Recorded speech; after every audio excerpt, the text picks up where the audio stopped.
Muito boa tarde a todas e a todos. Vamos dar início à última sessão desta primeira fase do ciclo de debates e de conferências promovidas pelo Instituto Interdisciplinar da Universidade de Lisboa, conferências Agora, hoje sobre um tema de futuro, o futuro e a universidade.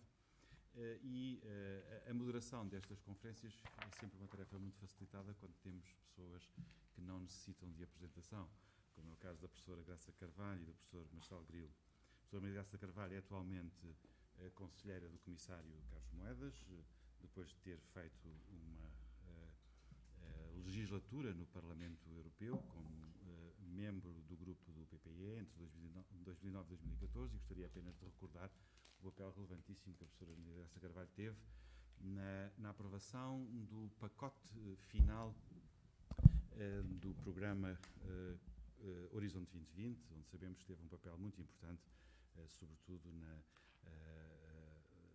na fase de negociação do orçamento final deste programa, e, para além disso, a professora Maria Graça Carvalho tem tido um papel de grande relevância em diversas instâncias europeias, quer da Comissão Europeia, quer do Parlamento Europeu, e foi também, como todos recordamos, Ministra da Ciência e do Ensino Superior no 15º e no 16º Governo Constitucional. O professor Eduardo Marcelo Grilo é administrador da Fundação Carlos Gulbenkian desde 2000, tem sido, continua a ser, consultor de diversas organizações internacionais na área da educação, e tem colaborado em diversas missões com o Conselho da Europa, a OCDE, a Unesco, o Banco Mundial, a União Europeia, a EUA, entre outras múltiplas organizações com quem colabora, para além de ter sido também Presidente do Conselho Nacional de Educação e Ministro da Educação no 12º Governo Constitucional. Portanto, são duas pessoas que estão muito habilitadas para nos falar sobre o futuro da universidade. Queria recordar que esta sessão está a ser transmitida em direto pelo canal da Universidade de Lisboa, na internet, e a partir de segunda-feira estará também disponível na gravação dos YouTubes da Universidade de Lisboa, e por isso aquilo que os nossos convidados vão dizer sobre o futuro da Universidade terá a possibilidade de vir a ser testado e verificado daqui a uns anos, para saber se de facto o que eles nos dizem sobre o futuro continuará a fazer sentido quando os seus vídeos forem de novo vistos. Mas porque há muitas outras pessoas que falam sobre o futuro da Universidade, queria apenas recordar, em modo de entrada, as palavras de de um autor que tem refletido muito sobre a Universidade, Stefano Collini, que publicou um livro em 2013, se não me engano, sobre What Are Universities For? Stefano Collini deu-nos a honra de fazer a abertura do último ano letivo, 2013-2014, no Instituto de Ciências Sociais, e um texto que ele na altura apresentou e que vai ser em breve publicado, tem uma reflexão final na sua palestra que eu creio que pode servir de mote para esta nossa reflexão. E diz, cito Stefano Collini nessa palestra no ICS que em breve será publicada: se a linguagem que usamos para falar sobre as universidades as representa como sendo principalmente instituições que fornecem formação estritamente vocacional com vista ao mercado de trabalho e à aplicação da tecnologia para a promoção do crescimento económico, e se a linguagem que usamos para falar dos alunos os representa como consumidores num supermercado da educação, em busca do curso que fornece o emprego futuro mais bem remunerado pelo custo mais baixo, então esse será o tipo de universidades e o tipo de ensino com que acabaremos por ficar.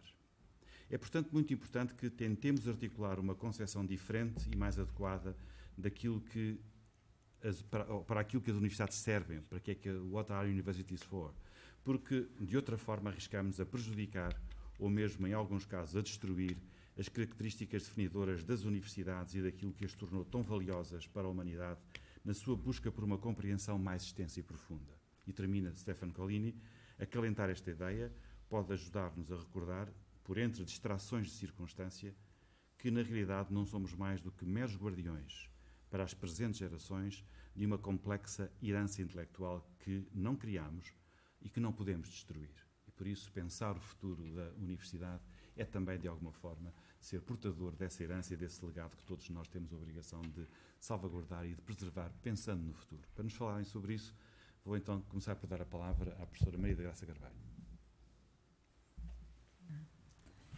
Muito boa tarde, muito obrigada, Sr. Professor Luís Cardoso, por estas palavras, Sr. Reitor, Srs. Vice-Reitores, Sr. Professor Marçal Grilo, Srs. Professores, minhas senhoras e meus senhores. Em primeiro lugar, gostaria de começar por agradecer o convite que me foi dirigido para participar neste evento e na minha intervenção é essencialmente dividida em duas partes. A primeira vou falar sobre o futuro e a segunda, como é que a Universidade se pode estruturar para fazer face aos desafios que o futuro muito em breve nos irá colocar. Claro que selecionei 2 tópicos sobre o futuro, e irei começar por esse, uma breve referência ao papel da era digital na transformação da nossa sociedade, e o segundo sobre todas as questões e que estão relacionadas às questões da globalização. Portanto, na segunda parte, irei discutir como é que a Universidade pode dar resposta a estes fenómenos e mesmo não só dar resposta, mas ser o motor da transformação e tirar partido, portanto, desta enorme transformação que representa a entrada da era digital em todos os domínios da sociedade e também da globalização. Começando pela revolução digital, todos sabemos que a capacidade de armazenar, quase infinita, de armazenar dados, de os manusear, de fazer modelação e gerir grandes quantidades de dados, já está hoje e irá muito em breve ter enormes impactos na nossa sociedade. Quase todos os campos da ciência, os setores industriais, os serviços, a sociedade em geral, estão confrontados com o desafio de extrair desses dados informação útil e que possa ser utilizada. É hoje possível fazer o mapeamento e a análise inteligente da realidade social, dos espaços físicos e criar um ambiente de sensores inteligentes ligados em rede, utilizando base de dados e desenvolver aplicações para monitorizar coisas como o estado de saúde das pessoas, a atividade física ou simplesmente a localização das pessoas. Ou controlar remotamente os edifícios, a habitação de cada um ou as comunidades em geral, as cidades. Os setores, como a indústria, estão a sofrer uma grande transformação. A era digital entrou a revolução digital entrou na revolução industrial e o que era até hoje muito baseado nas tecnologias tradicionais, como toda a engenharia mecânica, os setores da indústria transformadora, estão neste momento essencialmente ligados a todas as tecnologias de comunicação e tecnologias de informação. Portanto, há países que têm, neste momento, estão a lançar grandes planos para a sua reindustrialização baseado na era digital, como é, por exemplo, na Alemanha, um famoso programa da indústria 4.0, exatamente, que olha para cada um dos setores e analisa a transformação que neste momento cada um dos setores industriais na Alemanha está as modificações que se estão a operar em cada um desses setores, nesta transformação, nesta junção entre o mundo físico e o mundo digital. O mesmo está a acontecer no mundo cultural, nos muitos setores dos serviços, como o turismo, e, portanto, há uma plena transformação. Os serviços financeiros, e isso já não é novidade, até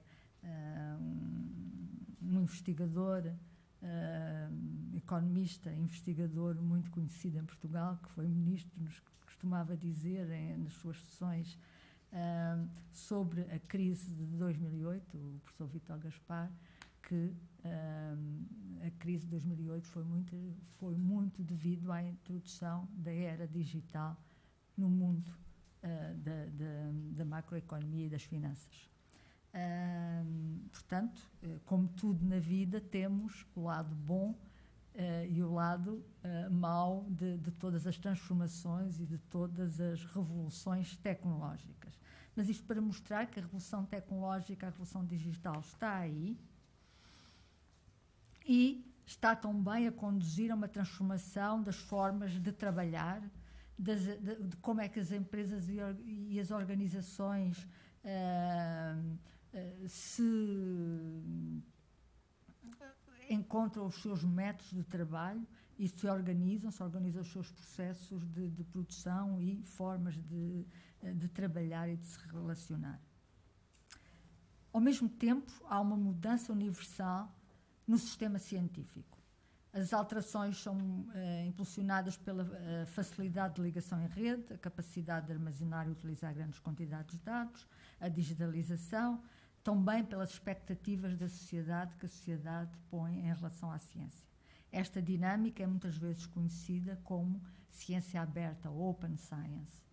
Os desenvolvimentos no mundo digital, ligados a um aumento muito grande da quantidade de investigação científica em todo o mundo, especialmente nas economias emergentes, têm, portanto, crescido exponencialmente o número de investigadores, o número de publicações, o número de dados disponíveis em todo o mundo, e isso é um ponto muito positivo, porque aumenta o conhecimento disponível no mundo, têm como consequência o aumento exponencial da quantidade de informação disponível, mas que é preciso tratar e ter acesso a essa informação. Esta explosão significa que agora é possível, juntando com a revolução digital, ter big data na ciência ou data-driven science. Abrir a ciência representa uma mudança radical na forma como a investigação científica é realizada em todo o seu ciclo, na maneira como os investigadores colaboram, como o conhecimento é partilhado, como a ciência é organizada e muito como a ciência é divulgada. Portanto, todo o acesso, o open access nas publicações, o open access dos dados, portanto, é necessário preparar todas as organizações e as infraestruturas para que isto aconteça de uma forma, de certo modo, organizada e que se possa tirar daqui o maior benefício. A Open Science, ou a ciência aberta, apresenta toda uma série de oportunidades para aumentar a competitividade do sistema de ciência e de investigação científica. É possível mais rapidamente chegar a resultados, é possível mais rapidamente chegar a novos medicamentos, a novas soluções, por exemplo, para doenças complexas, porque o número de pessoas e de dados, de pessoas que estão a estudar um assunto e de dados sobre um assunto é muito grande. Portanto, aumenta assim o retorno que podemos ter a partir do investimento público e melhora a qualidade e a eficiência da investigação científica e da inovação. É por isso necessário preparar o enquadramento que permita tirar pleno partido das oportunidades oferecidas pela Open Science.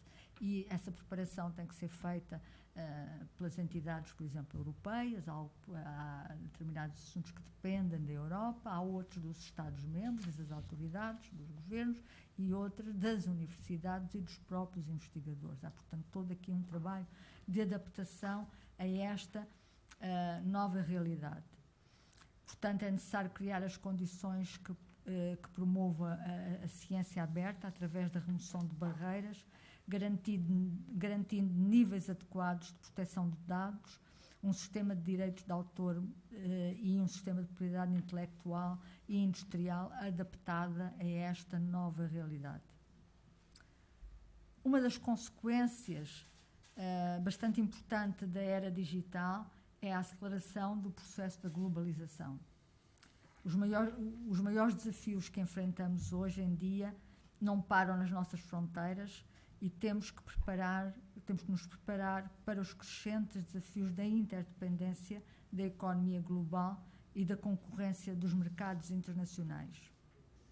Vários estudos prevêem que em 2020 as maiores economias do mundo sejam os Estados Unidos, a China, a Índia, e cada vez mais a percentagem de conhecimento produzida vai sendo cada vez mais fora da Europa. Atualmente, a União Europeia alberga 7% da população mundial e representa 29% da economia do planeta. Além disso, a União Europeia é responsável por 24% da despesa de ID e por 33% das publicações científicas. Mas, no mundo existem muitas regiões em rápido desenvolvimento e a importância relativa da Europa tende a diminuir. Prevê-se, por exemplo, que em 2050 a UE representa apenas 17% da economia mundial, um número substancialmente menor do que o atual 29%. Portanto, as políticas europeias têm que ser desenhadas para contrariar este efeito. Olhemos, por exemplo, para a evolução do investimento de ID em percentagem do PIB, portanto, a média europeia, o investimento em ID em percentagem do PIB para a UE 28 era em 2004 1,7% e é atualmente ligeiramente superior a 2%, portanto aumentou. Este valor aumentou, mas ainda é baixo quando comparado com as economias como a Coreia do Sul, em que temos um valor de 4%, o Japão 3,3%, os Estados Unidos 2,81%. A China é ligeiramente menos, 1,98%, mas está em franco crescimento. Nesta era digital e globalizada, e com estes constrangimentos, como é que as universidades podem contribuir para a inovação e para as ideias que vão sustentar a nossa prosperidade e o nosso bem-estar no futuro? Irei agora falar de como é que as universidades podem responder a estes desafios, começando com a questão da globalização e terminando com a questão da adaptação à nova era digital. As mudanças produzidas pela evolução das sociedades e pelo fenómeno da globalização colocam novos desafios às universidades. Para se manterem com o sucesso de formar indivíduos capazes de contribuir ativamente para o desenvolvimento económico e o bem-estar das sociedades, as universidades devem encarar os desafios tornando-se mais inovadoras, mais diferenciadas e competitivas. É urgente melhorar as condições para a promoção da ciência e da inovação, a capacidade de mobilizar recursos adicionais para as atividades de educação, investigação, desenvolvimento tecnológico e inovação. Esta resposta requer, da parte das universidades, uma forte resiliência, mas, ao mesmo tempo, uma capacidade de abertura à mudança. As instituições têm de melhorar a atratividade da sua oferta formativa, de estabelecer parcerias com atores heterogéneos, de desenvolver ainda mais a capacidade de investigação científica. É fundamental que as instituições de ensino superior se tornem atores mais ágeis, mais céleres na sua reação à constante mudança da sociedade. Os desafios que se colocam às universidades na era da globalização poderíamos agrupá-los nos seguintes: atingir a excelência, que está intimamente ligado à internacionalização, desafio da formação dos recursos humanos a nível nacional e a nível internacional, desafio da diversificação das fontes de financiamento, desafio da massa crítica e de contribuir para o crescimento da economia e para o bem-estar da sociedade e para a criação de mais e melhores empregos e, simultaneamente, para o desenvolvimento regional, e o desafio de se adaptar à nova era digital. À semelhança do que se passa com o financiamento da investigação, a diferença entre o financiamento do ensino superior na Europa e nos países tidos como de referência, como os Estados Unidos e o Japão, resulta essencialmente do menor dinamismo do financiamento privado na educação. A despesa pública no ensino superior na UE é cerca de 1,1% do PIB e contrasta com a despesa privada, que é 5 vezes inferior à despesa pública. Ora, tanto no Japão como nos Estados Unidos, a despesa privada com ensino superior é superior à despesa pública. As instituições de ensino superior devem, portanto, juntamente com o resto da sociedade e as autoridades, criar as condições para diversificar as fontes de financiamento, promovendo o aumento das contribuições privadas e lutando pela criação de um sistema favorável a atrair investimento privado, nomeadamente doações, que são tão comuns, por exemplo, nos Estados Unidos.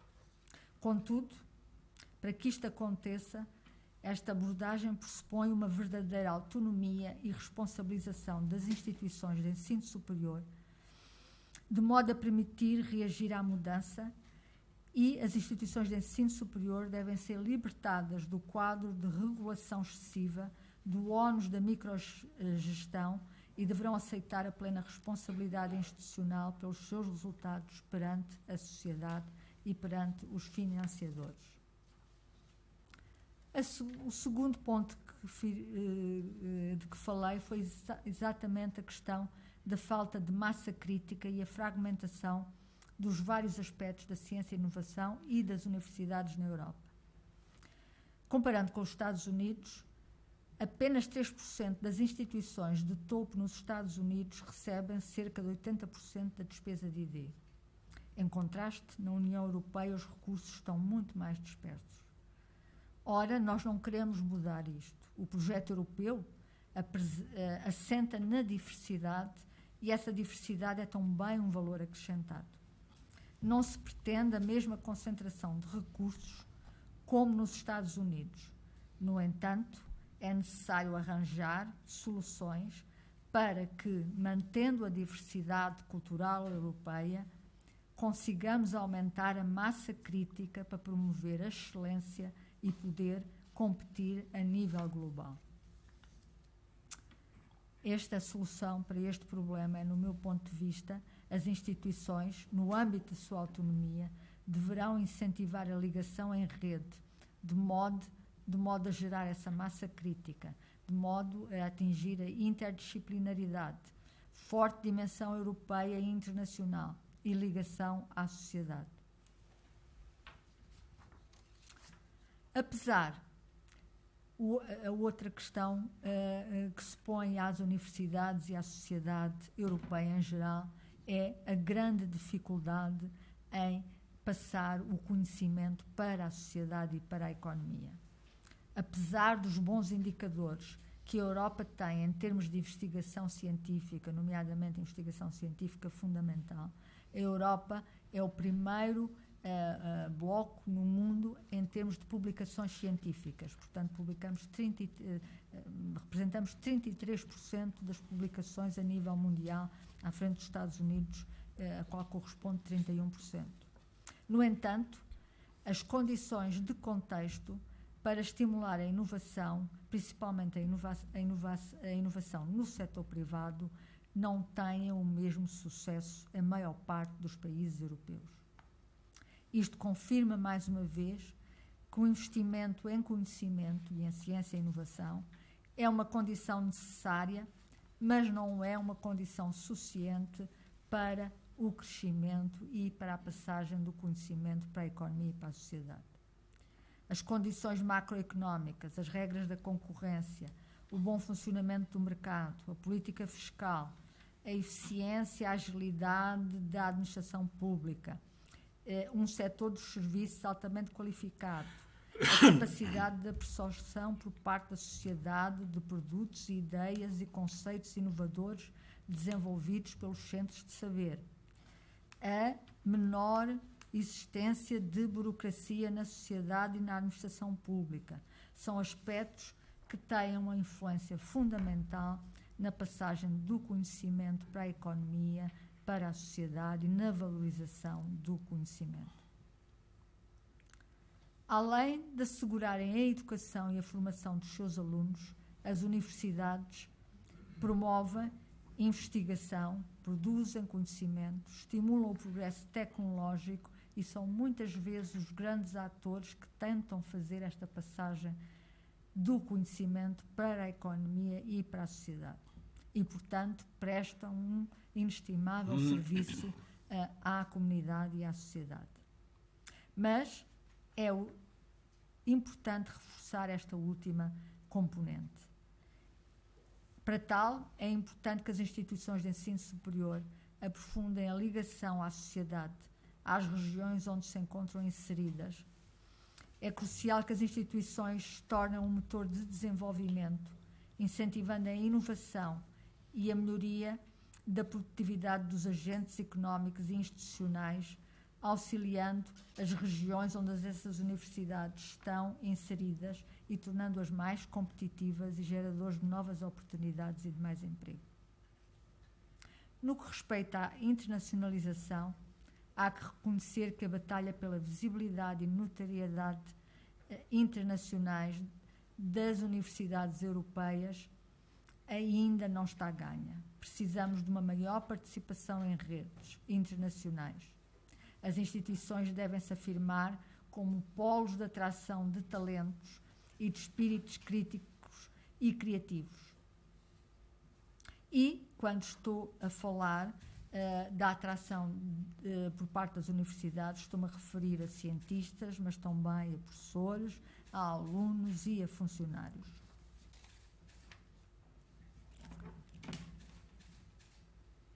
A pensar em todos estes desafios que se colocam às universidades, a Comissão Europeia lançou há alguns anos um programa piloto, o Instituto Europeu de Inovação e Tecnologia, que pode ser visto como um modelo para uma nova organização das universidades e como um catalisador para a mudança. Não era objetivo da União Europeia usar este programa, que chamamos EIT, portanto Instituto Europeu de Inovação e Tecnologia, como um mero instrumento de financiamento das universidades e das empresas. Era mais o apresentar um modelo que servisse de exemplo de como as universidades se podem organizar. Pois este Instituto protagoniza a ligação dos três vértices do chamado triângulo do conhecimento, o ensino superior, a investigação e o setor empresarial. A integração destes três setores pretende constituir a resposta ao déficit de inovação e competitividade com que a União Europeia se vem debatendo nos últimos anos. A preocupação com o empreendedorismo e a inovação tornam este Instituto uma instituição central no apoio aos jovens cientistas e empreendedores, dando um contributo para o fomento da empregabilidade das camadas mais jovens e com formação superior. A Universidade de Lisboa participa em várias ações deste Instituto de Inovação e Tecnologia. Iria agora terminar falando de como é que a universidade se deverá adaptar a esta nova era digital. E iria dividir em duas partes. Primeiro, a parte ciência e, em segundo, toda a parte da educação. Em relação à ciência, como já referi, há toda uma nova forma de fazer ciência, desde a partilha do conhecimento durante o trabalho científico, o trabalho, a partilha através da criação de fóruns dos cientistas que trabalham no mesmo assunto, como a divulgação através do open access das publicações, como a partilha dos dados. É muito importante que as universidades que ainda não o fizerem organizem os seus repositórios tanto para as publicações como para os dados e que os tornem de uma forma simples de usar tanto para quem coloca as suas publicações e os seus dados como quem depois vai usar essas publicações e esses dados, em que isso aconteça de uma forma simples, organizada, para que se tire o maior partido possível da existência dessa quantidade imensa de informação que vai ficar disponível para o mundo. Além disso, da forma de partilhar conhecimento e de divulgar o conhecimento, o setor do Data-Driven Science está a entrar em quase todos os campos científicos, desde os mais óbvios, como a biologia, o clima, portanto, as alterações climáticas, a medicina, mas também o ambiente, mas também as áreas das ciências sociais, do direito, da arquitetura, do jornalismo, portanto, toda a investigação da economia nestas áreas se está a transformar devido a esta grande capacidade de utilizar enormes conjunto de dados e ter disponível esses dados, portanto, à disposição de qualquer investigador em qualquer lado do mundo. Portanto, isto significa um grande desafio para a organização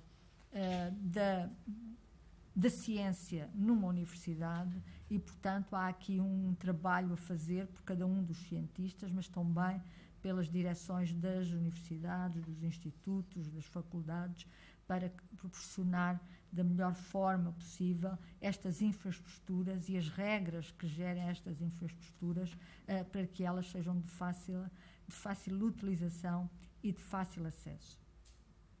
Mas esta transformação está também a atingir todo o mundo da educação.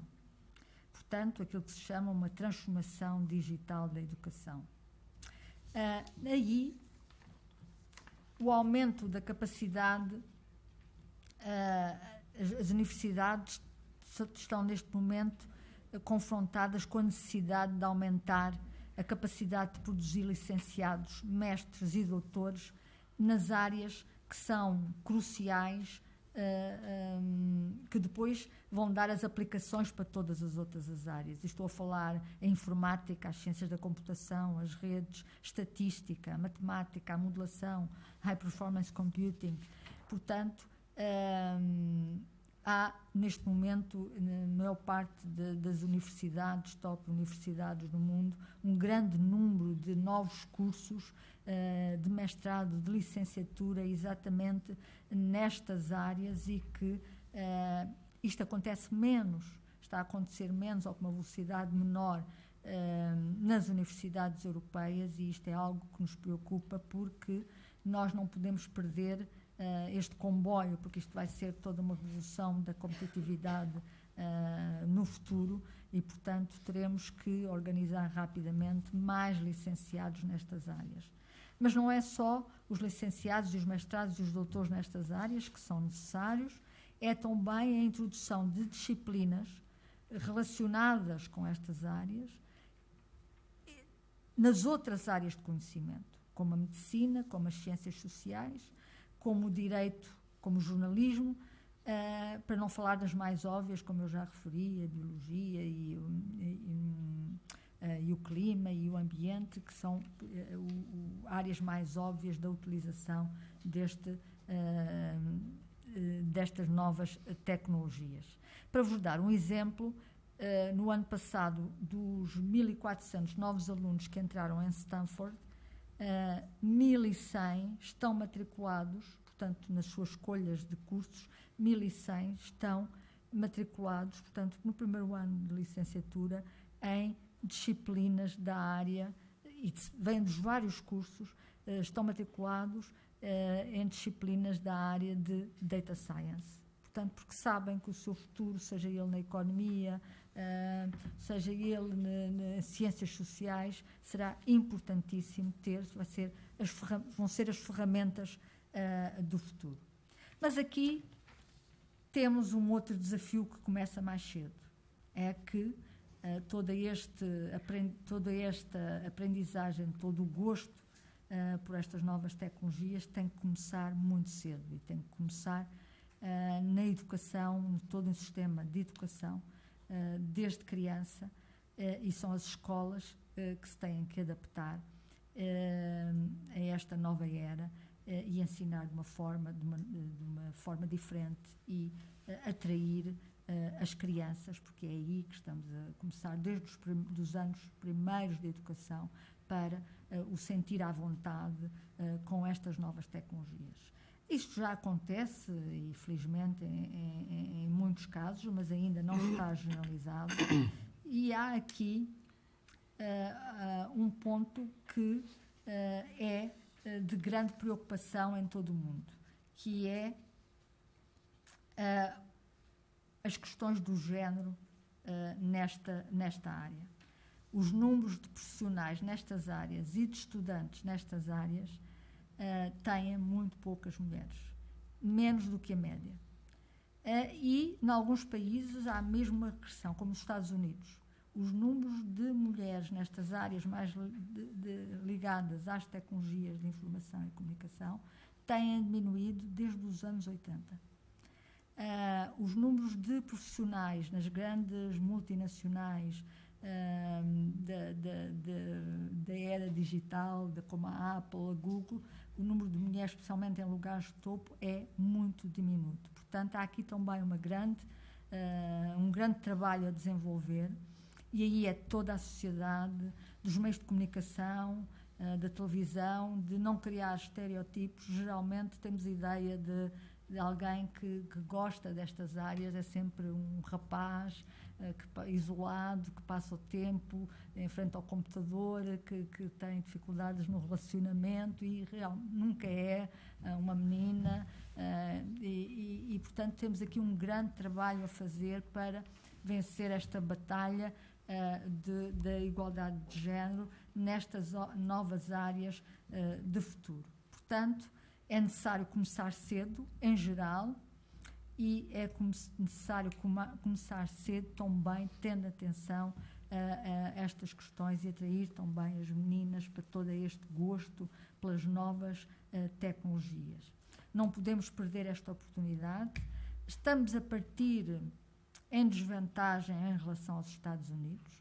Nós, tradicionalmente, na Europa, temos uma grande vantagem nas áreas mais industriais, no meio mais físico. Portanto, somos líderes de mercado na indústria transformadora, na indústria automóvel, na indústria aeronáutica, enquanto que os Estados Unidos são líderes em tudo o que tem a ver com as novas tecnologias. Ora, quando as novas tecnologias estão a entrar, o mundo físico e o mundo da indústria, nós, se não nos adaptarmos, se não formos os melhores nessas áreas, podemos perder a curto prazo essa liderança nas áreas mais industriais que a Europa, nomeadamente em muitos casos a Alemanha, mas em alguma França, tem liderança a nível mundial nessas tecnologias, e, portanto, não podemos perder tempo.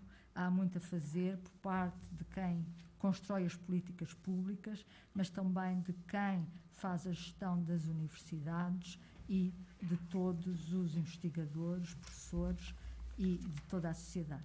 Muito obrigada. Muito obrigado.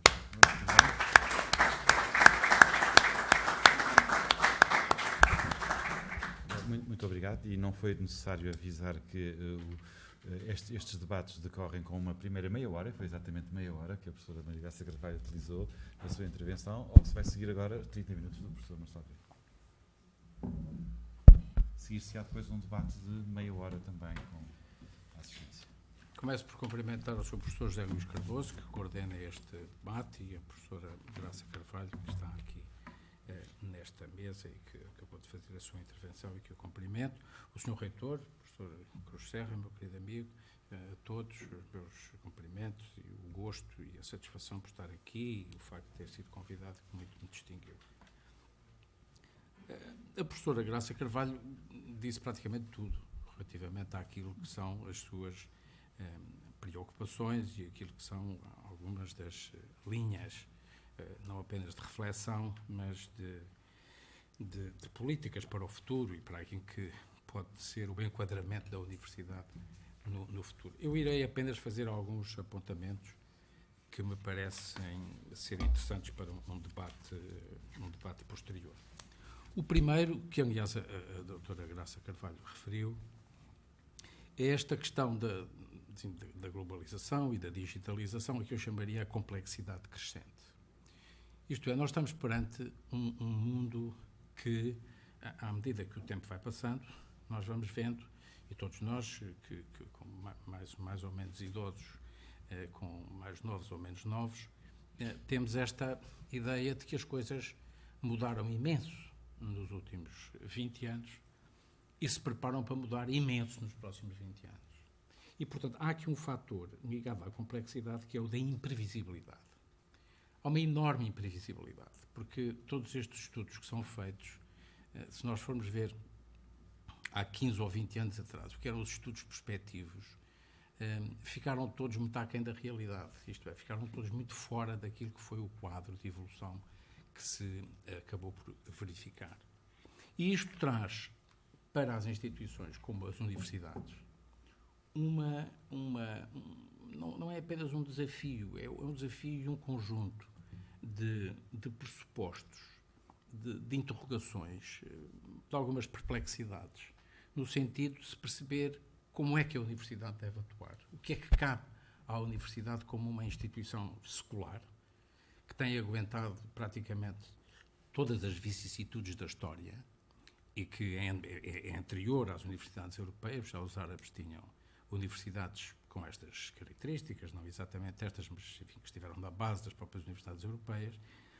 E, portanto, as universidades têm que olhar para o mundo em questão, digamos, para o que os rodeia, com estas duas vertentes. A da complexidade crescente e a da imprevisibilidade.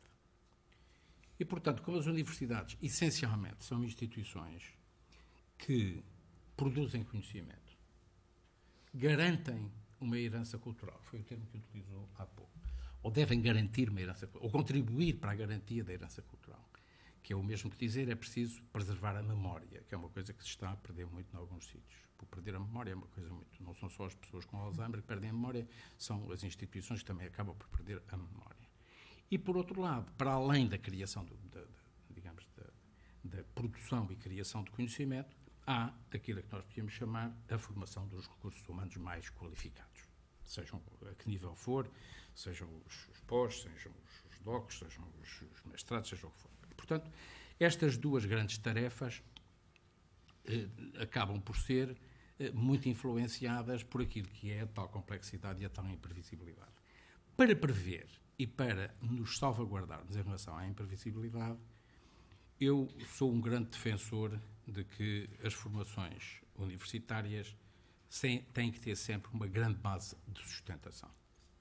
Isto é, os cursos têm que ter uma grande capacidade para formar as pessoas.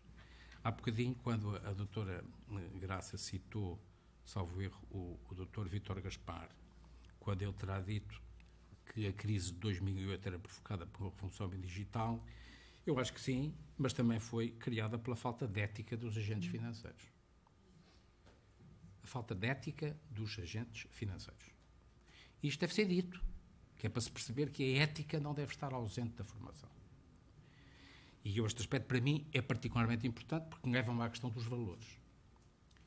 E quem é que preserva os valores hoje nas sociedades modernas? Que eu saiba, quase ninguém tem isto como tarefa. E, portanto, a universidade tem aqui uma responsabilidade especial, na minha perspectiva. É que os valores são, em si mesmo, um asset que a universidade não pode perder e que tem que cultivar, e que tem que passar, e que tem que ser, digamos, norma no comportamento dentro das universidades e dos universitários. Eu acho que este aspecto é muito importante que seja referido, porque o sinto muito. A segunda questão, na formação e na área da complexidade, tem a ver com isto.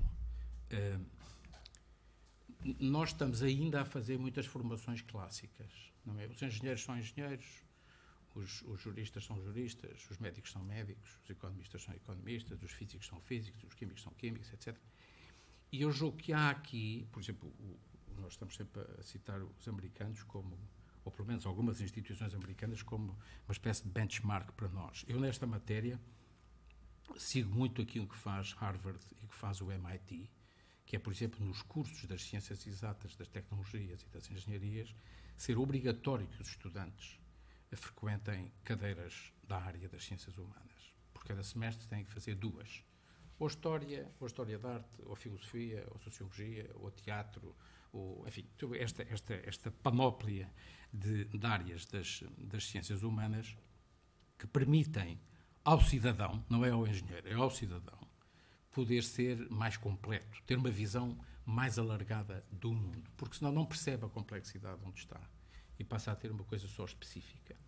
E eu acho que penso que este é um salto que não está dado em muitas universidades, não está dado em muitos países, não está devidamente assumido e penso que para o futuro era essencial caminhar nesse sentido.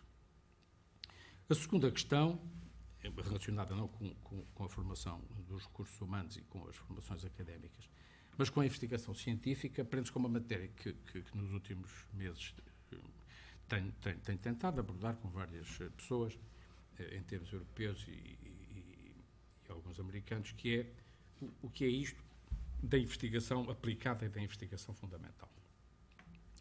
Hoje, quer a Europa através da Comissão, quer o Congresso americano, naquilo que foram as suas determinações para a aplicação dos dinheiros federais, insistem muito na investigação aplicada.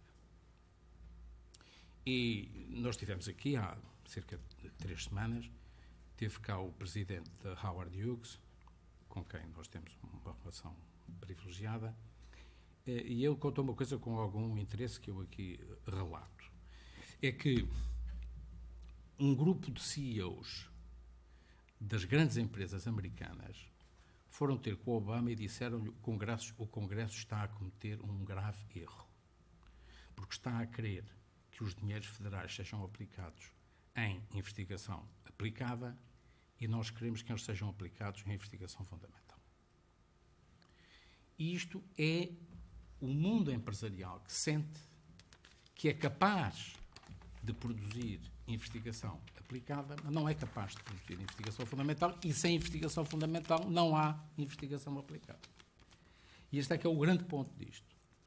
Por exemplo, olhando para a área que eu conheço um pouco melhor, apesar de a Graça e eu somos engenheiros mecânicos, portanto é sempre eu digo sempre isto, que é para as pessoas perceberem qual é a minha formação de base, e não tive as cadeiras de História, nem de História depois, mas quando nós, a investigação que eu acompanho muito, que é na área das ciências médicas, se não houver investigação fundamental na área das ciências médicas, ou seja, em áreas essenciais como a genética, a microbiologia, a imunologia, enfim, tudo aquilo que está na base das ciências médicas, não há aplicações médicas.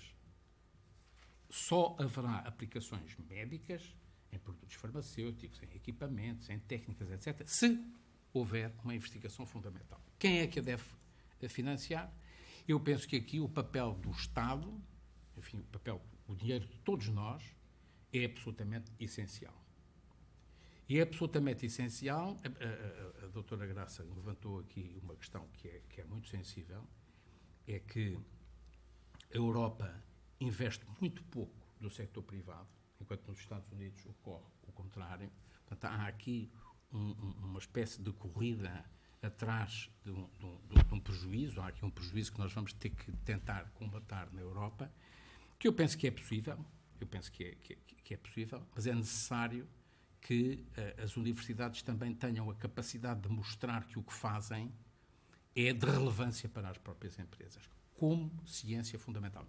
Em Portugal há exemplos disto. Se nós pegarmos, por exemplo, no caso da Bial, lá em cima no Porto, verificamos que a Bial faz exatamente isto. Portanto, socorre-se de uma investigação fundamental, ela própria desenvolve a sua investigação em termos de empresa e, portanto, leva à prática a criação e o desenvolvimento de uma série de medicamentos que permitem depois entrar no mercado. E esta é uma questão que é sensível, porque estamos a falar de alguns bilhões, quer aqui, quer nos Estados Unidos, que vão ser investidos na área da investigação científica. Portanto, esta é uma matéria que eu gostava de deixar aqui, que seguramente muitos dos participantes terão uma opinião sobre isto. Um segundo grupo de questões que eu aqui trazia tem a ver com uma pergunta simples relativamente à universidade, que é quem frequenta e quem paga. Quem frequenta e quem paga. No quem frequenta, eu diria, digamos, a Europa está hoje muito aberta, não é? Há muitos mecanismos de incentivo à frequência das universidades. Há, por outro lado, muitos mecanismos que permitem garantir que ninguém fica de fora por razões económicas, que é um aspecto, para mim, muito relevante nos sistemas de seleção e de recrutamento dos estudantes no ensino superior. E, obviamente, que isto depois tem a ver com o chamado quem paga, não é? E no quem paga, eu que travei aquela luta das propinas há quase 20 anos, e nós conseguiram meter as propinas finalmente e serem aceites e avançarem, e hoje aí as temos. Mas há duas coisas, que é o papel do Estado, que ao financiar o ensino superior e ao financiar os estudantes em X por cabeça, ou por curso, enfim, seja qual for o mecanismo, no fundo está a fazer está a utilizar um mecanismo de redistribuição, não é? Quer dizer, nós pagamos os impostos e uma parte disso é alocada ao ensino superior, porque é estrategicamente importante que o país precisa daqueles recursos humanos, e aqueles recursos financeiros são colocados nessa escola, nas escolas, no seu conjunto. Mas é sempre, ou deve ser sempre, um investimento que é partilhado.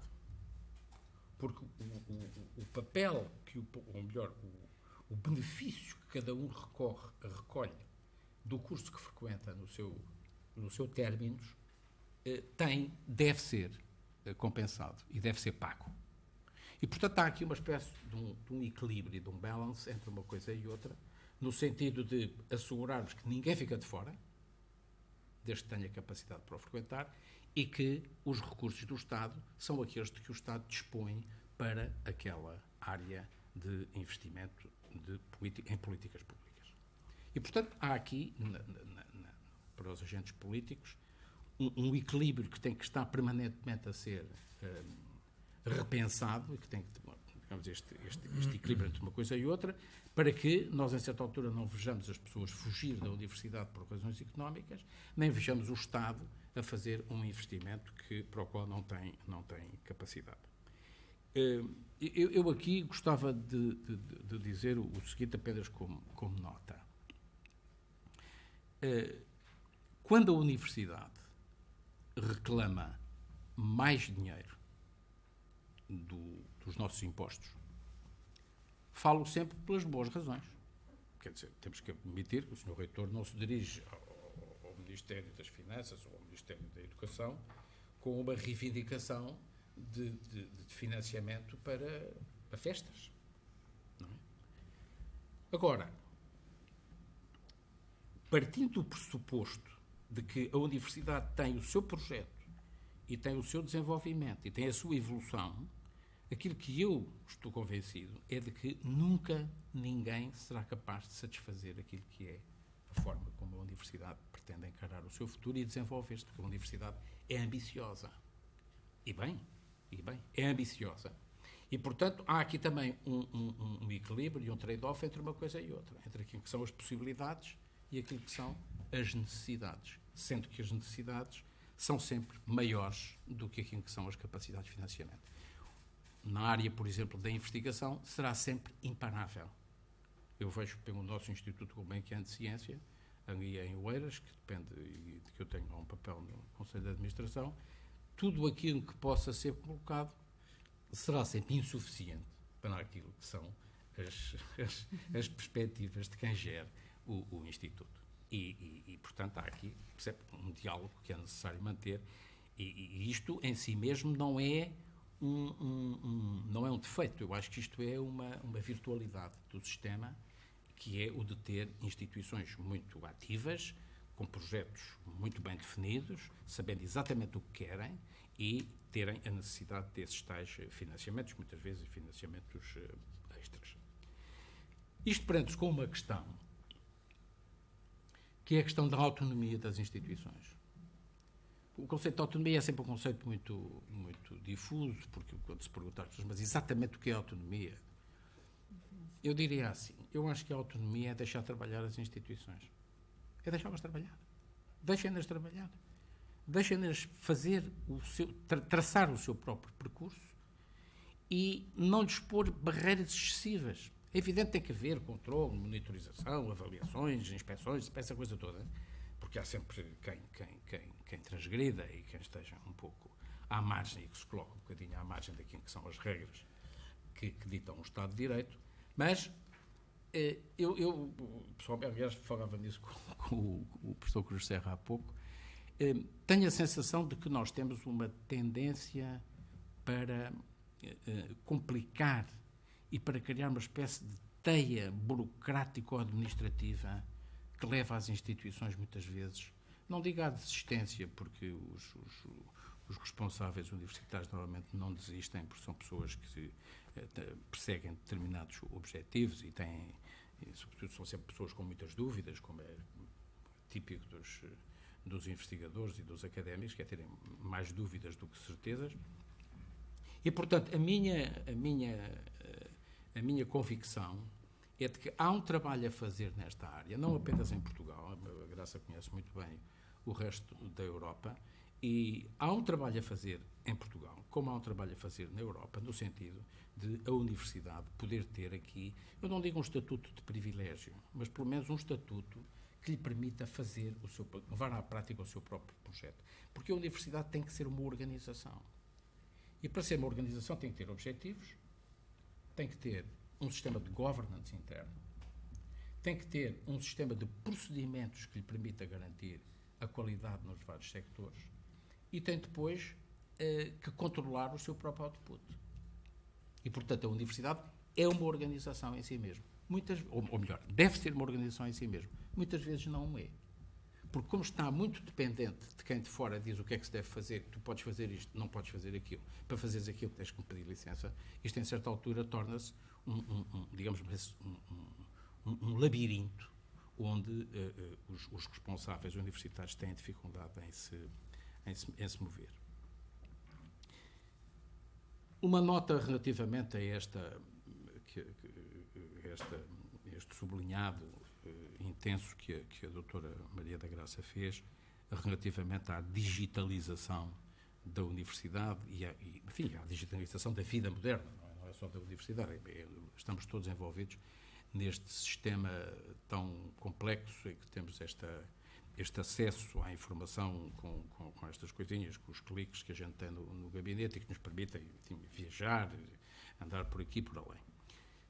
Há uma aplicação disto, que é esta dos MOOCs, dos Method Open Online Courses, que têm vindo a ganhar terreno no caso americano e sobre os quais importa também refletir.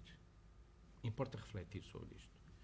Tem havido, aliás, há relativamente poucas semanas, houve um artigo muito interessante no Financial Times que referia aquilo que estão a ser algumas alterações aos planos iniciais de algumas universidades, designadamente Harvard, que não prescinde do seu ensino através dos case studies, através de estudos de caso, que é uma das grandes particularidades de Harvard, que é essa de fazer, sobretudo naqueles cursos mais avançados, que é ter formações presenciais com os estudos de casos, que enfim, têm uma experiência muito positiva e muito longa.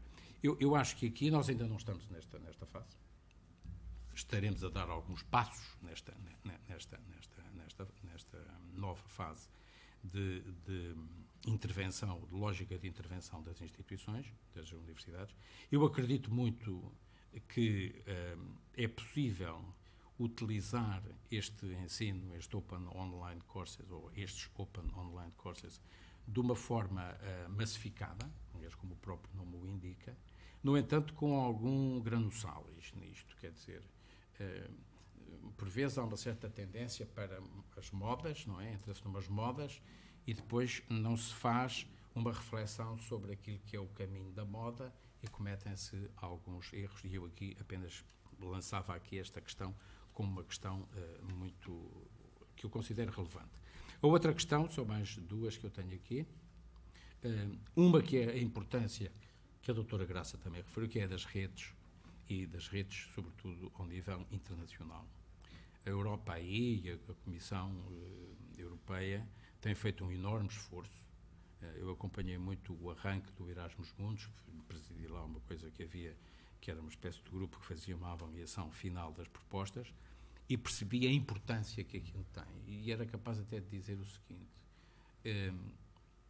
quando se assinou Bolonha, que fui eu, aliás, que assinei em nome de Portugal em 99, julho de 99,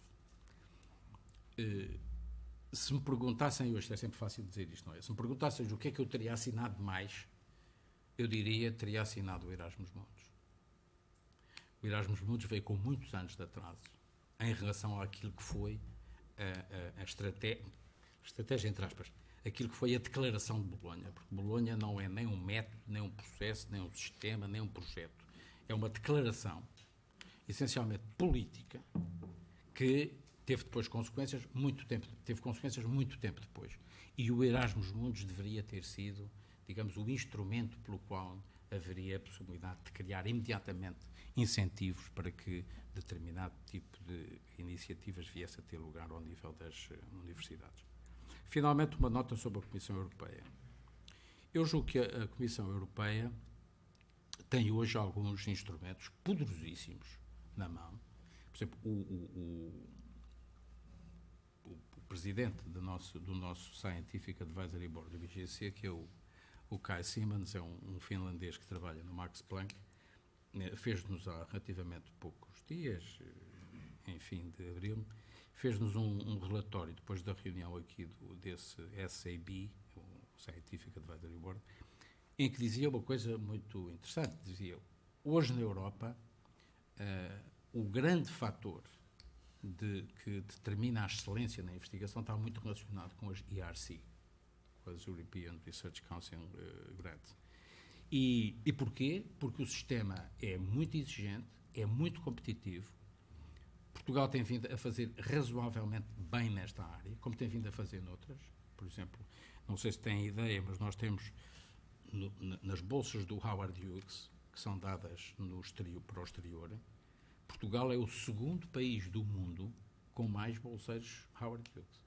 Nós temos 5 bolseiros Howard Hughes, temos um aqui no IMM, 2 na Champalimau e 2 no Instituto Gulbenkian de Ciência. E o único país que tem mais é a China, que tem 6. Portanto, o país é muito diferente do que era há 20 anos atrás. Já não falo quando eu saí do técnico, enfim, no técnico havia 33 doutorados e hoje há mais de 1000.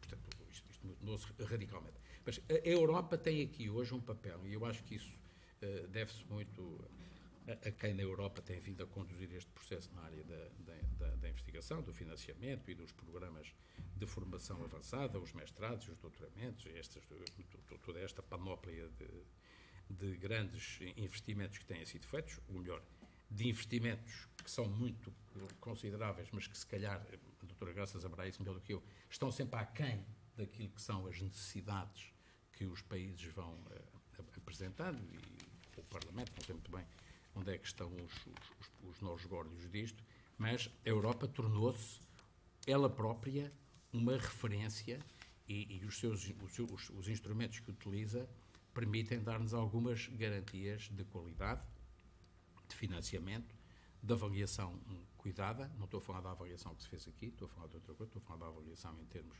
dos IRCs e daquilo que são as contas que se prestam para Bruxelas, e que são uma espécie também de garantia nossa de que temos os instrumentos para, no futuro, desenvolver investigação de qualidade e levar àquilo que a doutora Graça há pouco referia, que é a Europa manter alguma liderança em algumas áreas e não perder completamente o peso que tem. Porque o peso da Europa, também foi referido, tem vindo a decair, está muito relacionado com questões de ordem demográfica, que é uma questão que nós não abordámos aqui, que é uma questão muito, muito sensível, a questão da demografia e o envelhecimento europeu, mas eu penso que o caminho é este, na área da investigação. A Europa tem estratégia, aquilo que está publicado mostra que tem uma estratégia, tem objetivos,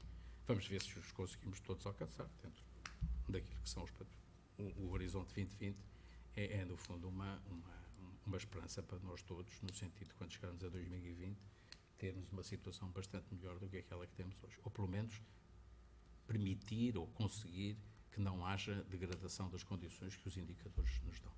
Muito obrigado.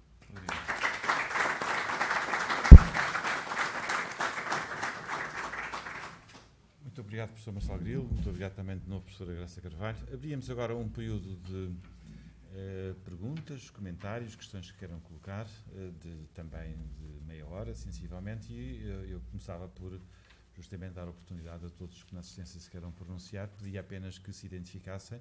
Eu creio que há um microfone na sala que vai estar disponível e, portanto, eu vou tomar nota das inscrições, de quem se queira desde já registrar para alguma intervenção.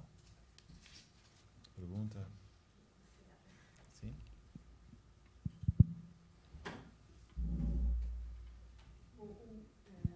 Meu nome é Natasha Mesquita. A minha formação, sou bióloga, por outro lado, atualmente estou no Instituto de Ciências Sociais, com aqui uma grande diversidade, uma grande mudança recentemente. Queria só juntar esta dualidade, esta parte que o professor colocou como a ciência fundamental versus a ciência aplicada, e pegando numa das coisas que a professora falou, que é o investimento na ciência de excelência, nesta ciência de topo, no cutting edge, colocar também o seu par, que é a ciência que atualmente não será considerada de topo, ou não será considerada de excelência, mas que alimenta a outra também, e que poderá daqui a uns anos vir a tornar-se de excelência, e também a associação, os investigadores de excelência, que são considerados atualmente de excelência, e no qual há um grande investimento, que eu considero sem dúvida importante, mas também neste género de paralelismo, no que eu consideraria ser uma pirâmide, em que temos depois toda uma grande massa de ciência não de excelência, não de excelência, e de investigadores considerados atualmente não de excelência, mas que alimentam toda esta máquina e que são um corpo da ciência, e que eu considero que temos que pensar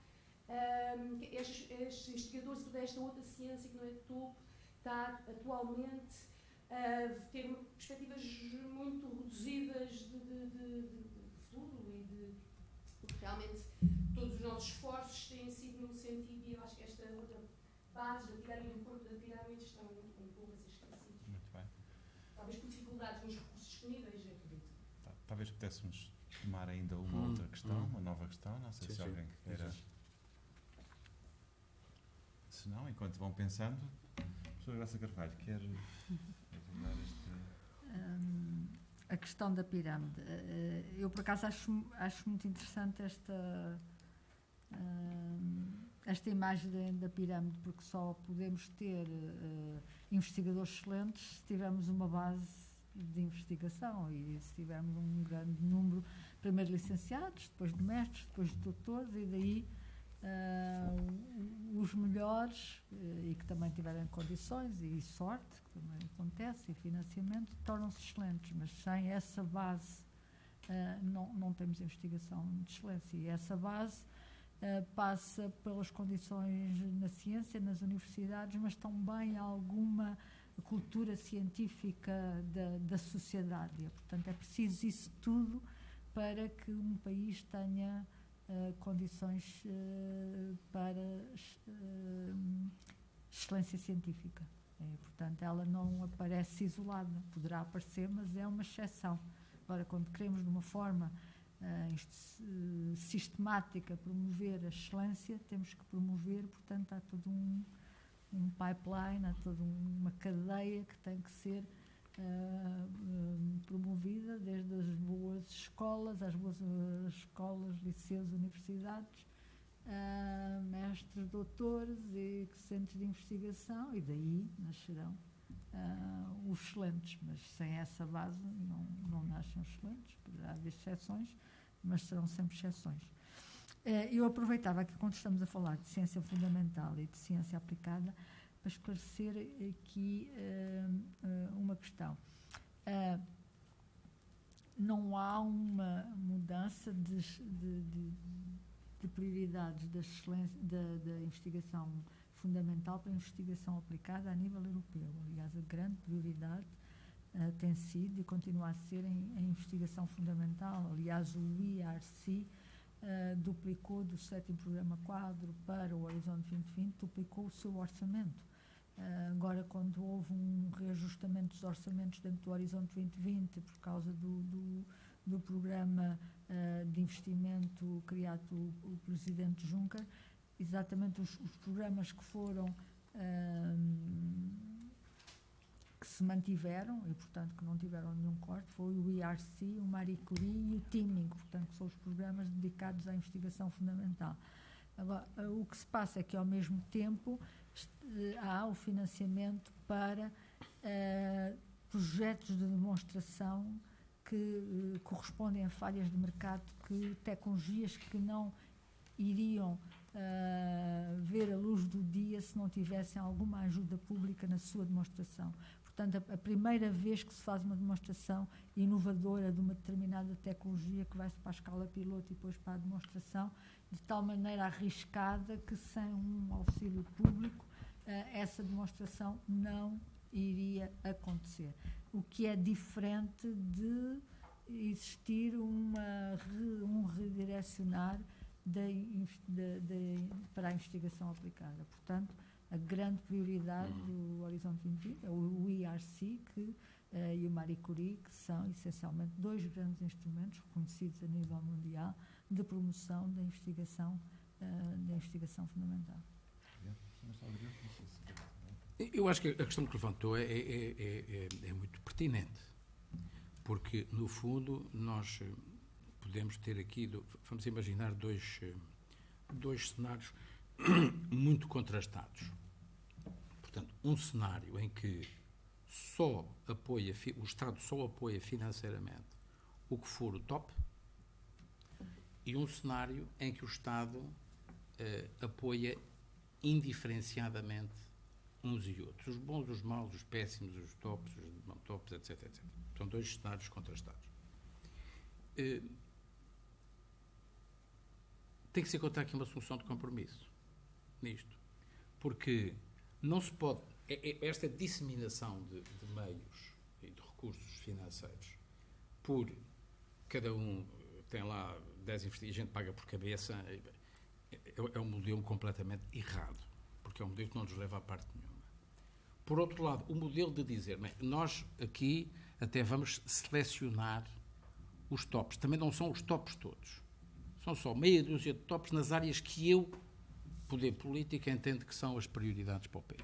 Será outro erro colossal, porque numa solução de compromisso, a ideia que eu tenho é de que importa ver duas coisas, e eu penso que referiu isso há bocadinho, que é quais são os centros de investigação que mostram potencialidades. Porque uma coisa é ter um centro de investigação em que os investigadores são pessoas colocadas, digamos, acima dos 50 anos. Outra é um centro de investigação que tem jovens entre os 25 e os 40. São dois tipos de instituições completamente distintas. E, portanto, há que olhar para isto como onde é que há aqui potencialidades, ou centros com potencialidades, que nós devamos apoiar para que eles próprios se tornem centros de excelência. Como dizia a doutora Graça, se não houver base, também não há topo. Quer dizer, a gente não consegue fazer só... Há muitos centros que começam e que, ao fim de alguns anos, começam a ter resultados do seu trabalho, da sua investigação, etc. E, portanto, aqui tem que haver, na minha opinião, é muito bom senso.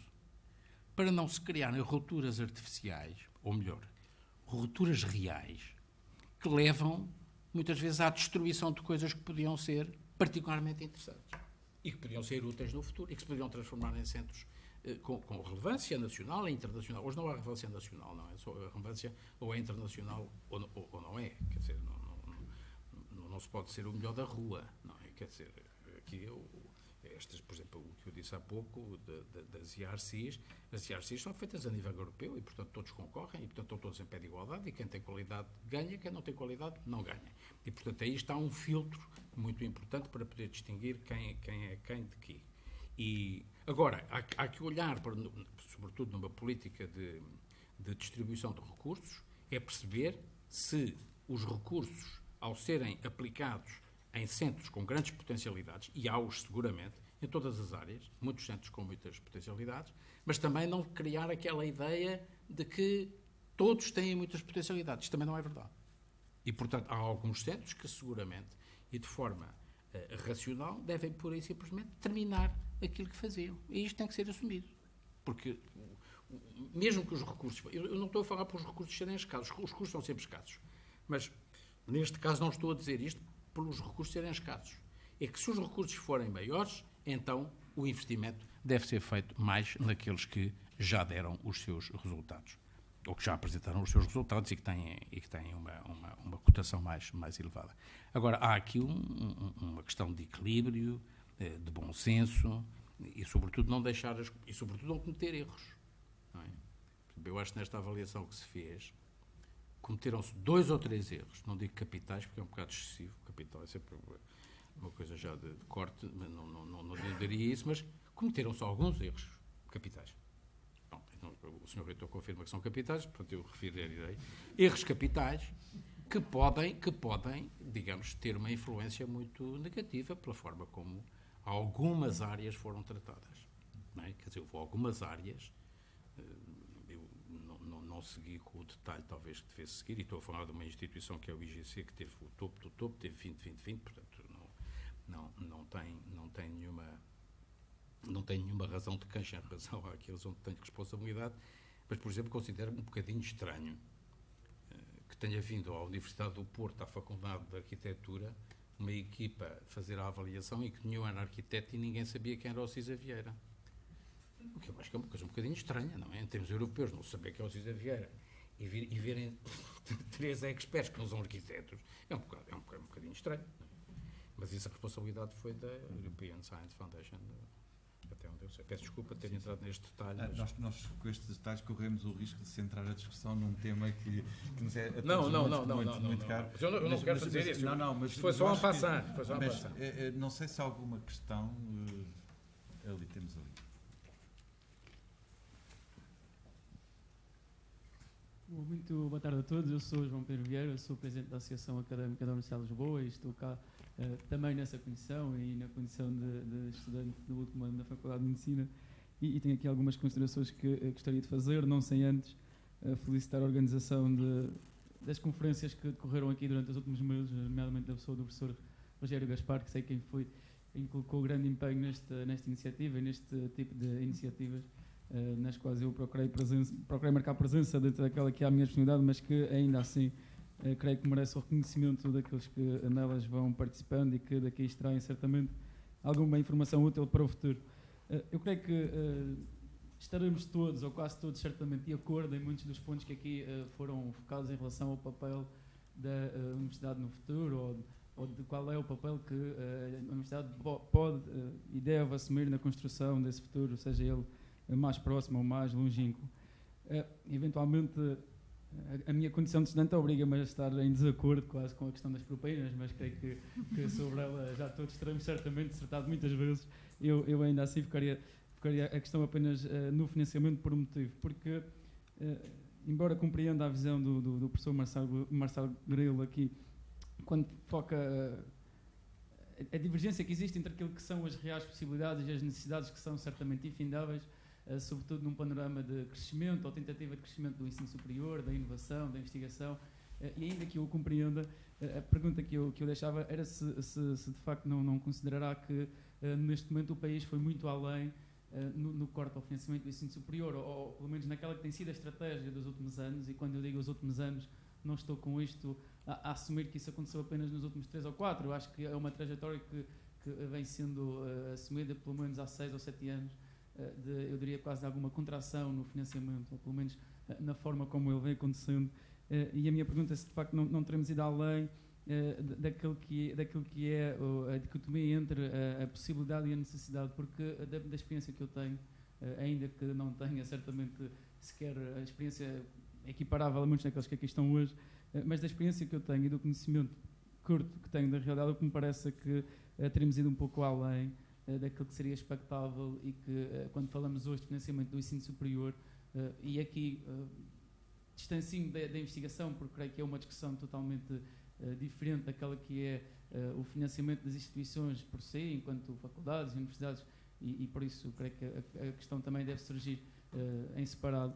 mas quando falo na realidade das instituições, quando nós verificamos que hoje grande parte da massa salarial é paga por propinas, por taxas e emolumentos, por a receita própria, como de resto o Sr. Reitor saberá muito melhor do que eu creio que aí provavelmente teremos que voltar um pouco à base e perceber qual é de facto o papel do Estado, o papel dos cidadãos que contribuem através dos seus impostos para o financiamento do ensino superior, qual é o limite até onde nós devemos ir, quer no corte ao financiamento quando ele existir, quer também no investimento no ensino superior quando, espero eu, ele voltar a ser reforçado, e espero que no curto prazo.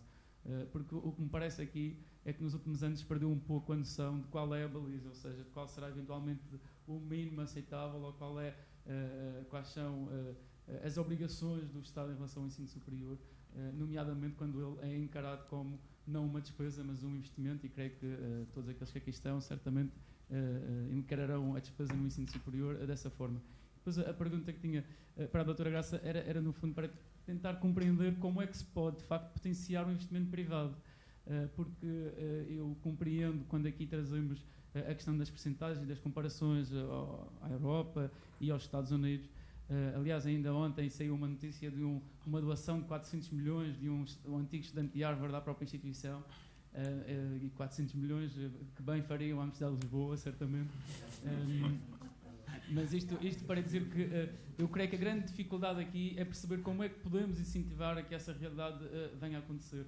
Eu, sem querer politizar aqui a questão, mas, por exemplo, há pouco tempo falou-se até na proposta apresentada pelo Partido Socialista para promover, de certa forma, isso, ou eventualmente outros partidos que o venham a fazer, ou seja, o que parece que não existe em Portugal neste momento é um método que o promova de forma sistemática.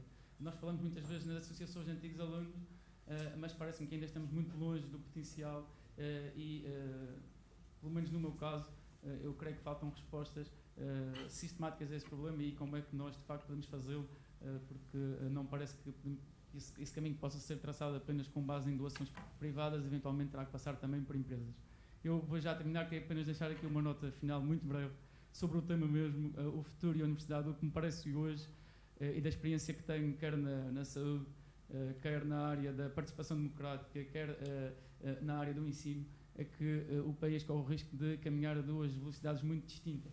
Uma em que a universidade é de facto a vanguarda do conhecimento, quer na área da saúde, como aqui foi dito, da tecnologia, da inovação, da própria participação democrática.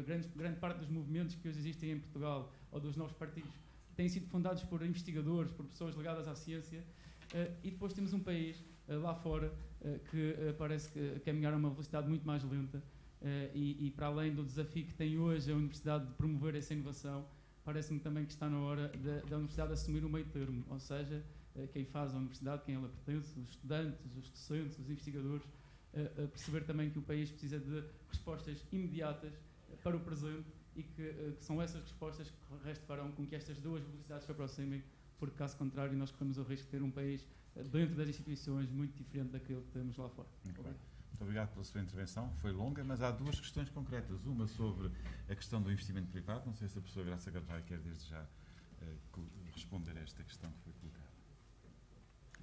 O investimento privado não é fácil, em primeiro lugar é uma questão de cultura e as questões de cultura demoram muito a mudar, mas há também por exemplo, incentivos fiscais, embora não sei como é que é a situação de momento, mas, por exemplo, enquanto tive responsabilidade, foi algo que me preocupei em fazer, foi criar a lei do mecenato e da reserva fiscal, e mesmo assim não teve muito resultado, porque haveria sempre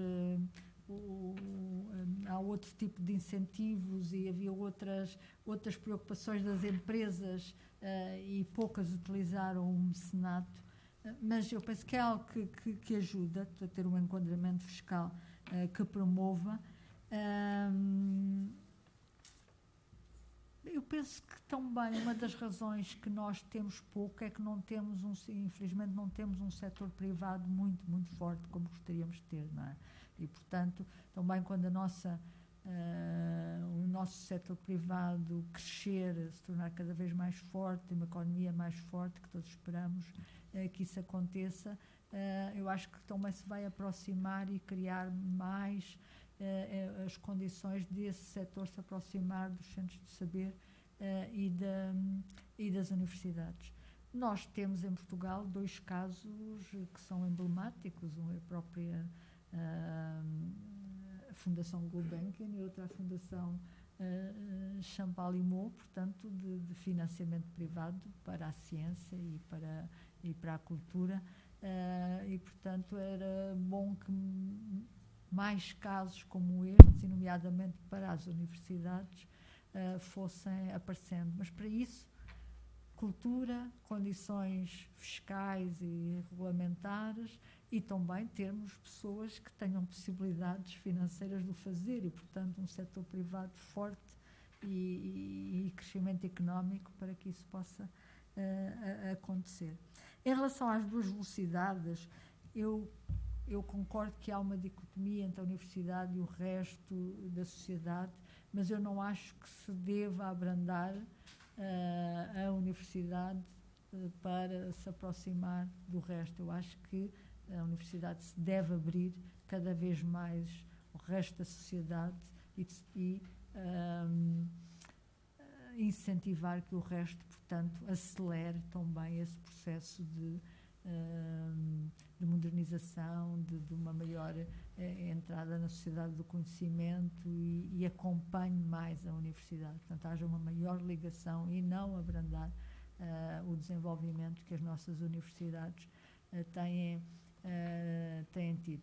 Eu, quando olho para os indicadores portugueses relacionados com a formação de recursos humanos a alto nível, portanto, mestrados, doutoramentos, publicações, patentes, nós fomos o país da Europa que mais cresceu, a 28. Se olharmos para os outros setores, num outro setor da sociedade isso aconteceu. E, portanto, eu tive uma contribuição muito pequenina, porque tive pouco tempo, mas eu acho que os meus colegas ministros antes e depois fizeram um ótimo trabalho e se calhar nas outras áreas tem sido igual esforço, poderíamos ter indicadores com o mesmo tipo de crescimento e se calhar tínhamos uma sociedade em que não havia essa dicotomia. Portanto, eu acho que se há uma área em que nós conseguimos melhorar os indicadores foi exatamente nesta área. Portugal não tem nada a ver na questão dos licenciados, dos doutorados, com o que era há 20 anos atrás, e isso é um orgulho. Agora, os problemas que temos é que o resto da sociedade não acompanhou esta evolução neste setor. Sim, 2 ou 3 notas muito rápidas, mas também para mostrar aqui uma das minhas preocupações, também não posso deixar de fazer aqui.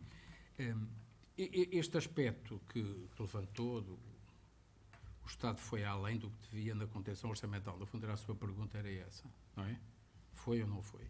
Eu acho que é muito difícil de analisar, assim como uma pergunta de chofre, porque que ficou aquém que o financiamento que o Estado promoveu ficou aquém do que eram as expectativas e do que eram as necessidades, isso parece óbvio. Basta olhar para alguns números e ver a queda do financiamento nos últimos, talvez, 7 anos ou 8 anos. Não é só uma coisa não é apenas uma questão levantada pelo programa de ajustamento. E portanto, há que perceber o que é que as universidades foram impedidas de fazer, o que é que se sentiram impedidas de fazer por falta de financiamento. E isso, eu acho que penso que a situação é muito diferente de caso para caso. Isto é, globalmente, podemos considerar que houve um financiamento insuficiente, mas naquela linha do que eu há pouco defendia, é que o financiamento será sempre insuficiente em relação às expectativas e às necessidades. Agora, terá havido momentos, sobretudo momentos de grande tensão e delicadeza na história, na evolução da instituição durante estes últimos anos, em que a situação se tornou quase insustentável, na minha perspectiva, daquilo que eu conheço. É evidente que o contributo dos estudantes, felizmente, já não tem a luta das propinas, eu também não, estamos os dois à vontade, você não travou, e a minha já passou, e eu penso que era algo que era essencial para as universidades. Era absolutamente essencial. E foi por isso que me bati tanto por aquilo na altura, coisa que acabou por ser compreendida pelo país no seu conjunto, mesmo com todas as digamos, amenidades que lhe foram colocadas à volta, porque eu tinha uma série de coisas à volta para poder passar politicamente, porque não era fácil, um governo que era minoritário, não é fácil fazer passar uma coisa destas, não é? Portanto, tinha que se encontrar ali uma solução de compromisso, que eu, felizmente, penso que se encontrou, e que, não digo que tenha resolvido o problema, não resolveu problema nenhum, mas, pelo menos, hoje contribui para que o problema não seja tão grave quanto poderia ter sido. E, portanto, pessoalmente, sinto-me realizado pelo facto de ter conseguido isso. Em relação a esta questão do diálogo universidade com o mundo da economia, a doutora Graça Carvalho disse tudo, não é? Simplesmente há que distinguir aqui duas áreas. Uma que tem muito a ver com os setores tradicionais, mas que são setores tradicionais onde as novas tecnologias podem ter uma importância enorme. Estou-me a referir ao calçado, ao vestuário, ao têxtil, aos vinhos, ao agroalimentar, que são setores clássicos, mas onde as novas tecnologias fazem a diferença. Por exemplo, hoje, algumas das empresas do vinho do Porto fazem as colheitas depois dos campos, das várias quintas que a empresa tem, sejam sobrevoadas pelos drones que permitem dizer exatamente qual é o estado em que cada uma daquelas vinhas se encontra e depois as decisões são tomadas. Começa-se por aqui, passa-se para ali, passa-se para lá. E, portanto, as novas tecnologias estão ao serviço de um setor mais que clássico. O país produz vinhos há centenas de anos. Não tão bons como os dois, mas há centenas de anos que produz vinhos. Há esta esta necessidade das novas tecnologias entrarem. Há depois toda aquela atividade em que o país hoje já é rico,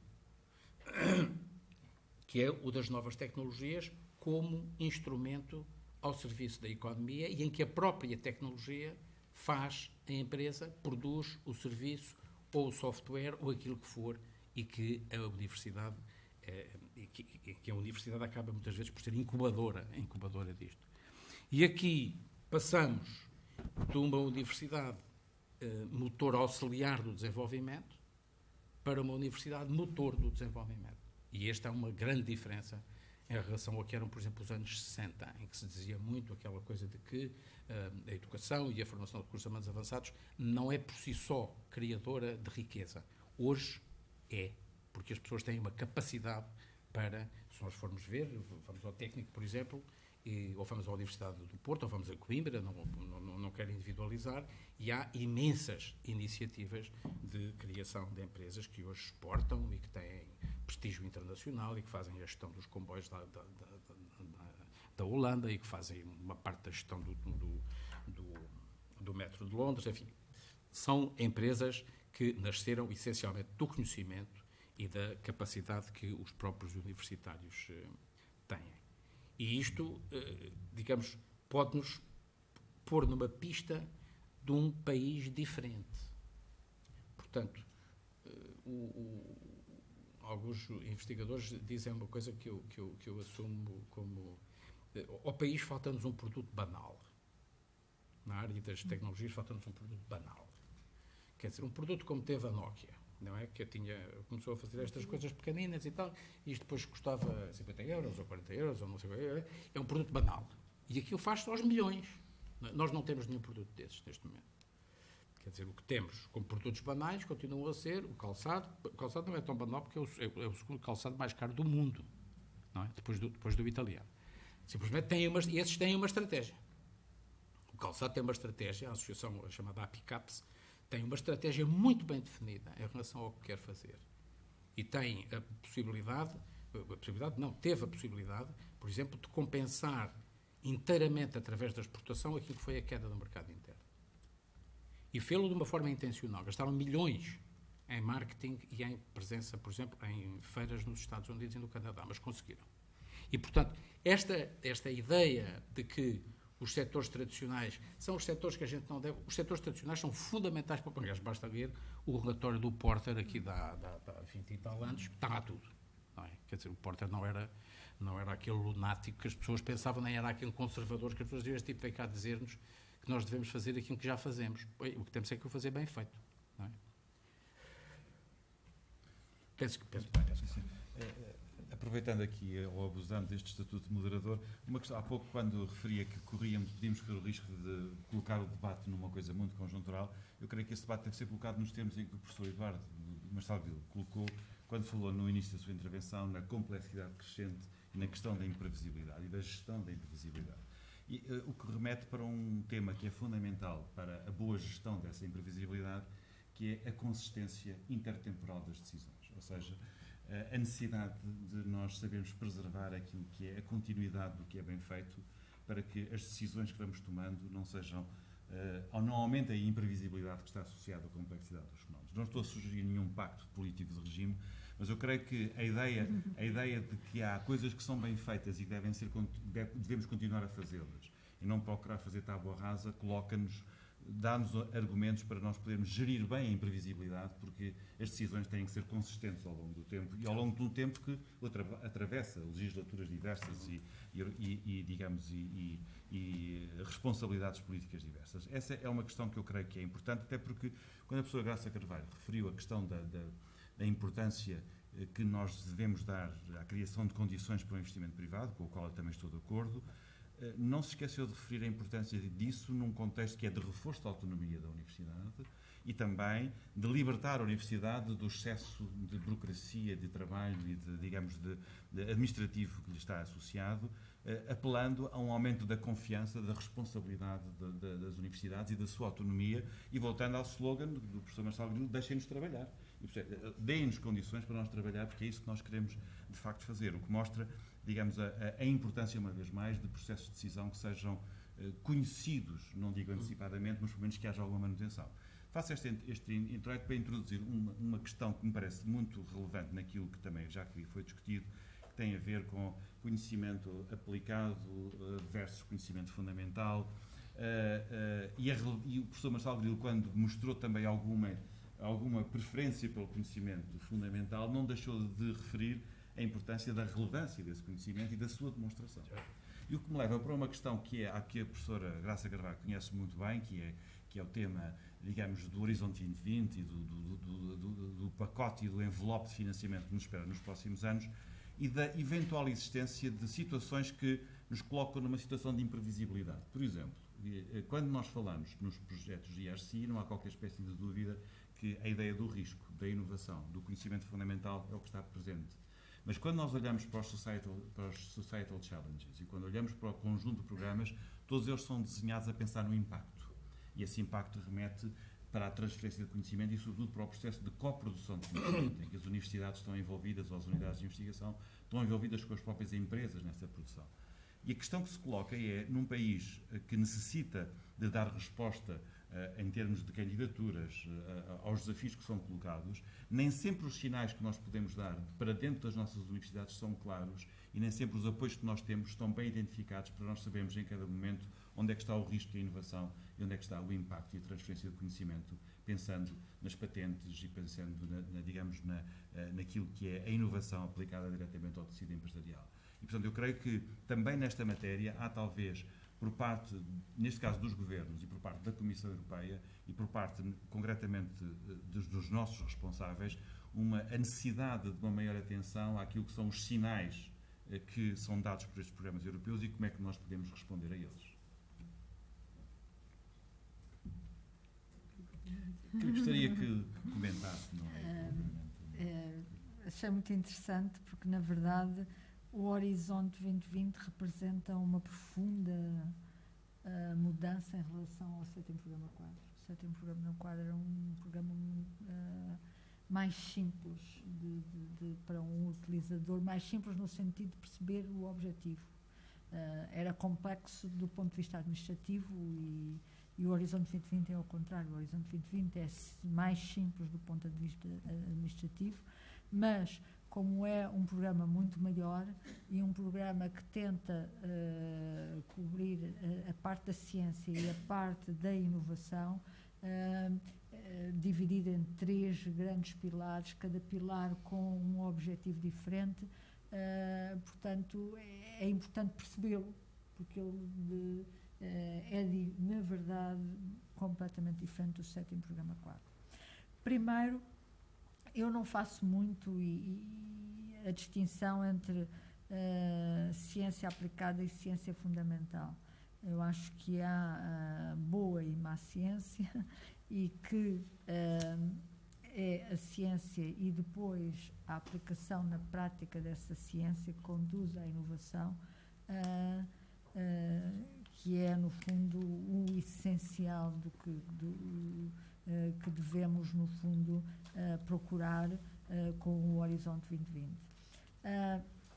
Toda a parte IRC, Marie Curie, são áreas de investigação, eu não diria fundamental, é investigação em que não é definido o objetivo dessa investigação. Portanto, é uma investigação em que cobre todas as áreas.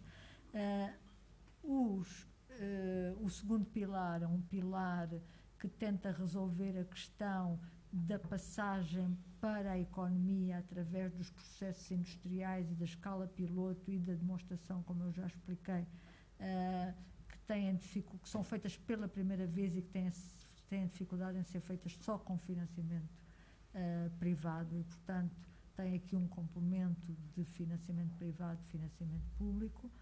E o terceiro é um conjunto de programas que tentam juntar as universidades, os centros de investigação e as empresas para, em conjunto, dar resposta aos grandes desafios da sociedade. E, portanto, desde as alterações climáticas à saúde. E a essência dos 3 é diferente. E, portanto, no fundo, é como temos 3 programas dentro do Horizonte 2020. É importante perceber e é importante entrar nesta nova filosofia para aumentar as possibilidades de sucesso das propostas.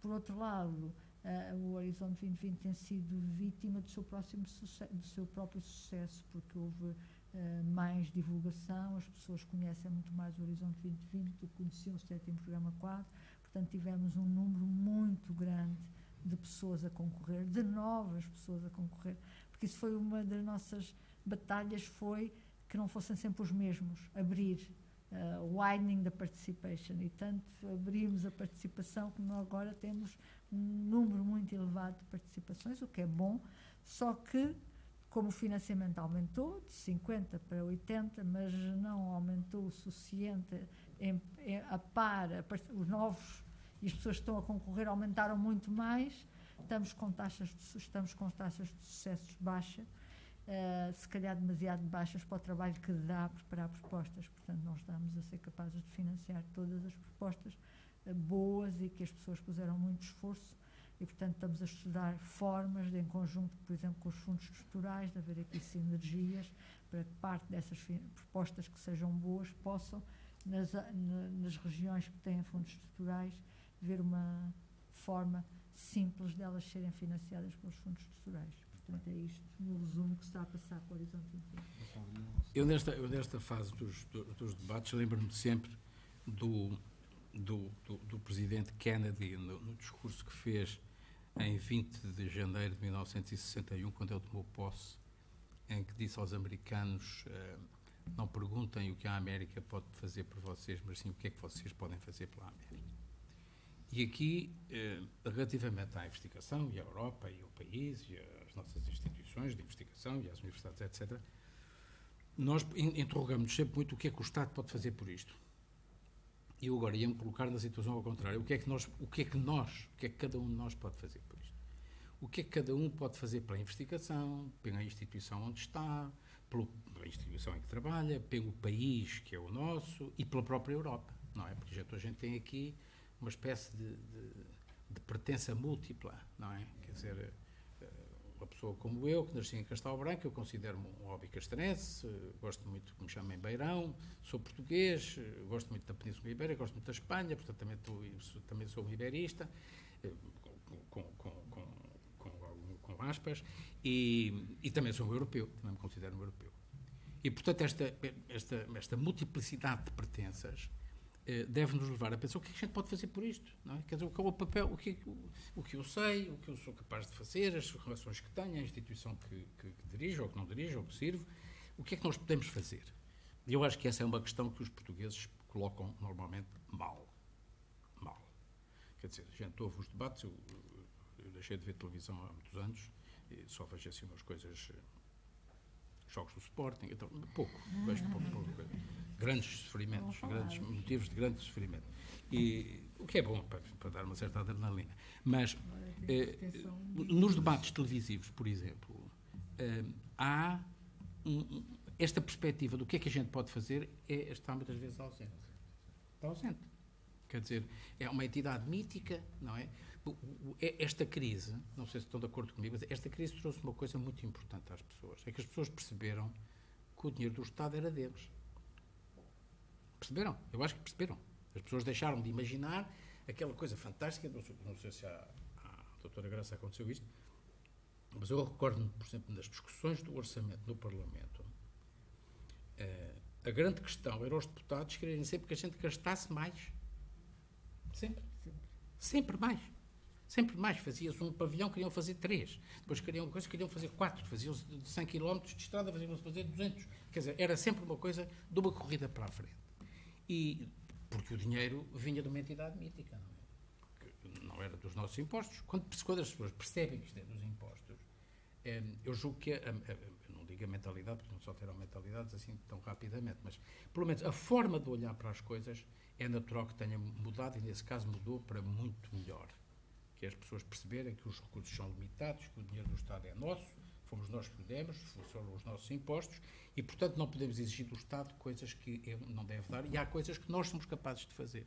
Eu acho que nas instituições portuguesas, e temos tantas instituições hoje de qualidade ao nível universitário, tantas, não são todas iguais, não é? A Universidade Portuguesa é muito heterogénea, mas há um papel que cada um é capaz de desempenhar, e importa aí combater uma espécie de comodismo nacional nessa matéria. Não estou a fazer nenhuma crítica a ninguém, nem a nenhuma instituição, mas há a necessidade de encontrar os instrumentos, os processos, os sistemas de incentivo, etc., que levem a que as pessoas acreditem mais e que as pessoas tenham mais capacidade para poder influenciar e para poderem dar o melhor de si próprios. Eles e as instituições onde trabalham. Eu caso que me desafiava a perguntar se o nosso reitor não tem nenhuma pergunta a fazer não quer fazer nenhuma pergunta aqui aos nossos interlocutores e debatedores.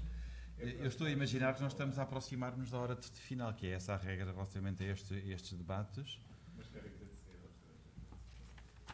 Muito obrigado. Um agradecimento da Universidade de Lisboa, também um agradecimento ao Rogério Gaspar por promover estes encontros que vão continuar já no arranque do próximo ano letivo, em outubro, com uma nova série de conferências, e em nome de todos os que foram responsáveis por montar este encontro e este debate, um agradecimento em especial à professora Graça Carvalho, ao professor Marcelo Gil, por estas contribuições que nos ajudaram a pensar uma matéria intemporal, que é o futuro das nossas universidades, e que certamente deram aqui contribuições que nos vão ajudar a refletir sobre o que queremos fazer para a nossa universidade. Muito obrigado. Muito obrigado.